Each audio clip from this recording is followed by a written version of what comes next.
So this isn't really the best nor the worst day of my life, but it's just a very intense one.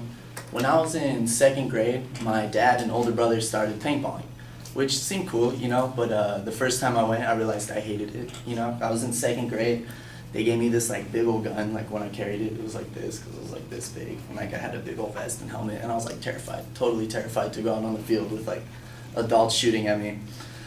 So I wasn't that into it. I realized that pretty soon, and my brother and my dad were getting super into it, which was cool, but I just tried to stay away from it, right? So we would go to the paintball store, the PBC as it was called, and they would go there to stock up on paint and guns and compressed air, whatever they needed for the day. But every time we went to the PBC, something crazy happened, no matter what. So the first time we went, I don't know if you guys remember the old Nabisco factory. There was like this weird like curvy road right in front of it, and we would kind of drive through it just for fun, and we saw like this motorcycle just like on the side of the road, and its light was on, and its like wheel was like spinning kind of, and we're like, oh, that doesn't look right, So we pulled over, and then like there was a guy just like laying down like over there, and we're like, oh snap! So like we ran, called the paramedics and everything.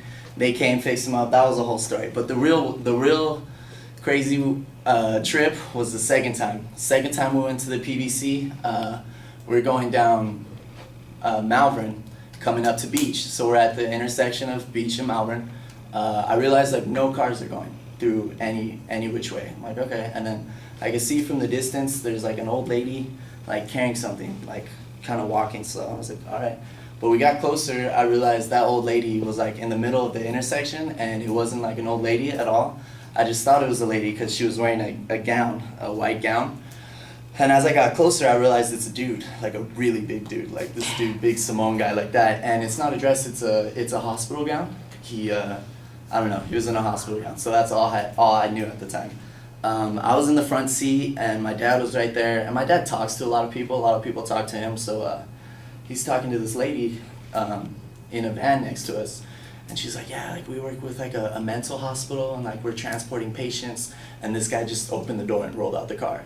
So like, okay, so this guy's a big dude, he's a escaped mental patient, still in his hospital gown, standing in the middle of the intersection. He had a big shovel, I don't know where he got it, big flat shovel, metal, and I realized it wasn't really a slow walk, like I thought it was like an old lady walk. It was kind of like a pimp stride, like he was like standing in the middle of it, like with the shovel, like what's up, like what's up guys, and then like all the cars just started honking from like every direction, and I was like scared, and my dad was like, dude, like he was stoked, he's like pulled up to the turning lane, so now we got a front row seat, we're in the turning lane. We're looking right at him, and so as all these cars are honking, like, yeah, I'll remember this for the rest of my life. He like walks up to one of them, and he's like looking at it, and he gets the shovel, and he starts swinging it like that, and he just yells. He's mental, you know what I mean? So he's like, ah! And he's just yelling, and he goes boom, and it just like goes like right into the hood of the car. And it wasn't in like our section, it was in the next section over there.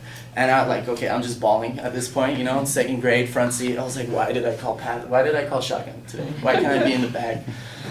Terrified, like, Dad, please can we go? And he's like laughing, he's like, dude, like, no, like we're gonna watch this just a little more. And I was like, my brother, just crying, please let us leave. He's like, no, just wait, dude. And then, so like, he's just kind of going crazy, man. He like pulls the shovel out, and he's still like doing that thing, like walking around the middle. We're like, I was like, why are we here? So we hear some sirens, right? And my dad like rolls down the window, and he's like, the cops are coming, bro, get out of here. And like, he looks at my dad, and he like drops the shovel and like starts booking it. And I guess my dad had his fill, so we drive away.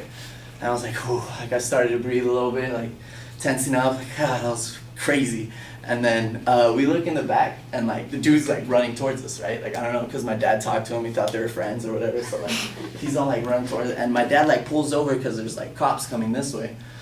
So now we're chilling at the side of the road, and I don't know if he's gonna come up and talk to us, something like that, but we just park. He kind of keeps running. Cop comes up, it happened pretty quick. All he did was hop out of his car, ran at him, tackled him, they tumbled. The dude assumed the position, like he had done this before. He just put his hands in the bag. They took him up and took him away, and then I was like, yeah, I don't think I'm gonna come to the PBC with you guys anymore. And that was the day of my life.